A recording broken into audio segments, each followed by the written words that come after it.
गुरुस्वामी गुरुस्वामी ଆପଣ କୋଉଠୁ ଆସିଥିଲେ? कटक 42 मुजा बेंटकार। ଆଚ୍ଛା ଆଚ୍ଛା ଆମେ କଟକ 42 ମୌଜା। ଆଜ୍ଞା। ଆଚ୍ଛା ଦେଖିଥିବେ ଆଜିକାଲି ପିଲାମାନେ ନା ଆଜିକାଲି ଯୋଉ ଯୁବପିଢି ମାନେ ଆଧ୍ୟାତ୍ମିକ ଠାରୁ ବହୁତ ଡିଷ୍ଟାନ୍ସ ମେଣ୍ଟେନ କରି ରଖୁଛନ୍ତି, ମାନେ ଆଧ୍ୟାତ୍ମିକ ପାଖକୁ ଆସୁନାହାନ୍ତି କାରଣ ତାଙ୍କୁ ଆଧୁନିକ ଜୀବନଶୈଳୀ ବହୁତ ପସନ୍ଦ ହେଇ ଆସିଛି।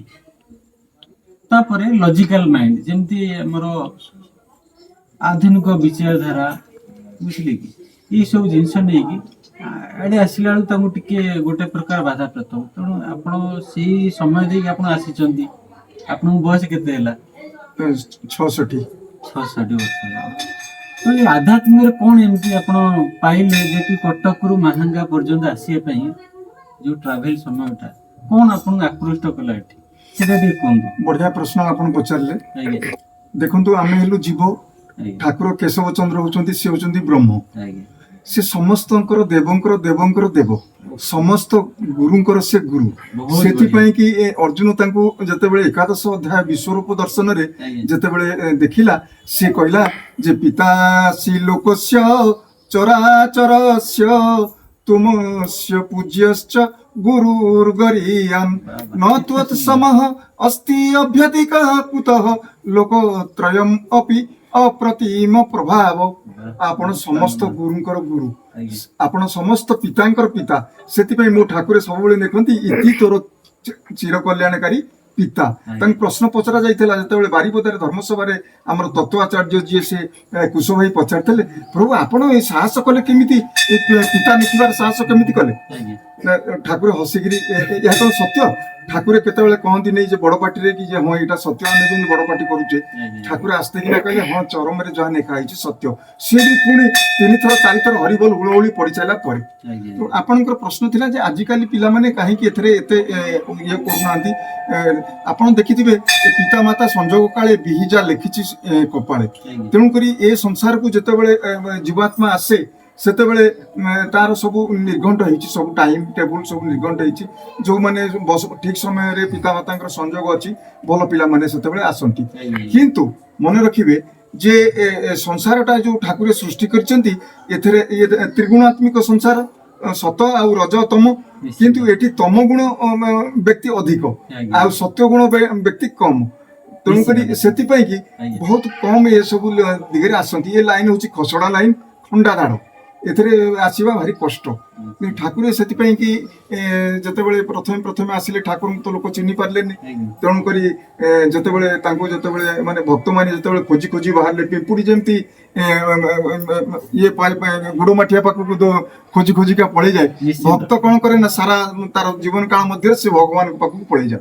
तेणुक आउ गोटे भक्त भगवान गोटे रहस्य अच्छी जे भगवान भक्त को खोजती, भक्त भगवान को खोजे। तेणुक सी कौन कले ना जितेबले माने सब पुराण साहित्य जितेबले देखिले मालिका देखिले सेतेबले कौन हला ना महापुरुष मानकर सब प्रमाण नेले।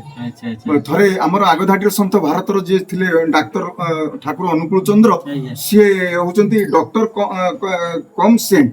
डाक्तर रु से सन्यासी होचंती।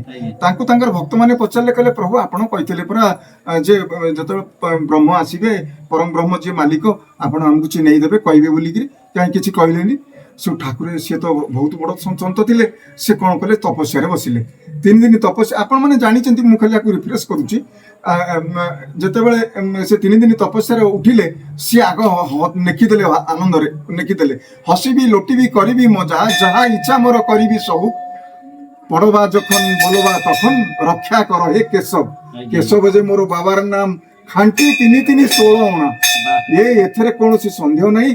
ये खांटी जिनिस ये केशव होचंदी मोर बापा, से समस्त जगतर बापा। हरि बोल हरि बोल। आपण बहुत बहुत धन्यवाद। बहुत बड़ा इनफॉरमेशन एटा आपण बहुत बड़ा इनफॉरमेशन देइछन गुरुस्वामी के प्रति। एते सब भितर कथा रहस्य जणिसंती। आपण चरम पत्रिका जो लेखा है ता विषय किछि आपण गोटा स्पेशल कहिबे? चरम पत्रिकार अबिया ठाकुरंकर जो आकाश तत्व उपरे मु सेठा टिके ना पढुची। आकाश तत्व रे ठाकुर 21 श्लोक लिखिचंती।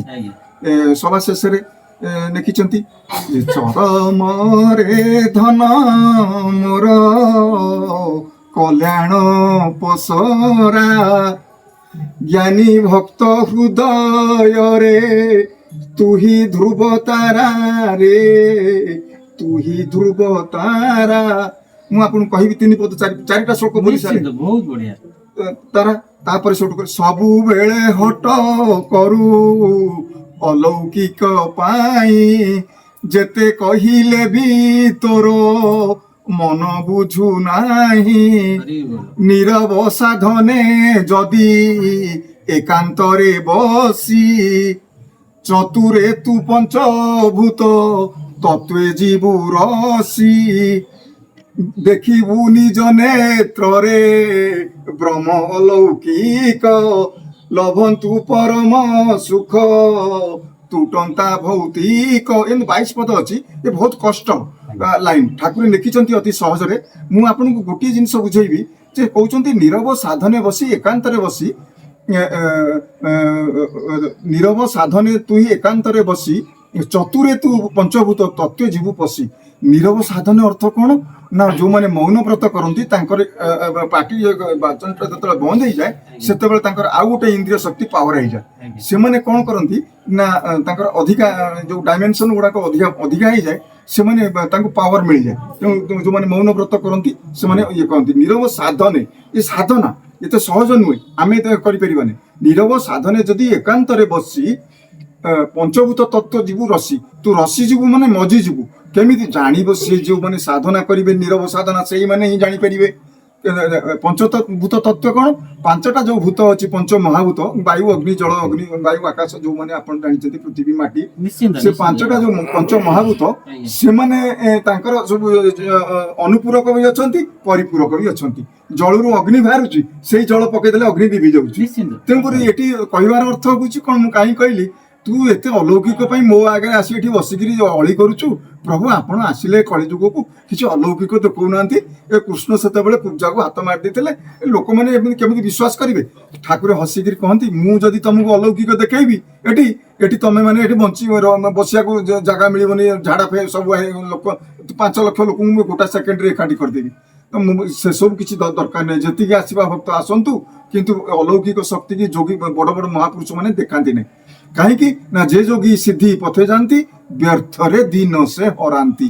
ଯୋଗୀ ଯୋଉ ଆମର ସିଦ୍ଧି ଜିନିଷ ଗୁଡାକ କିଛି ଆବଶ୍ୟକତା ନାହିଁ। କିନ୍ତୁ ଠାକୁର କଣ କରିଛନ୍ତି ତାଙ୍କର ଲୀଳା ମାଧ୍ୟମରେ ତାଙ୍କର ଯେମିତି ମଧୁବାଇ ସାଙ୍ଗରେ ଲୀଳା କଲେ।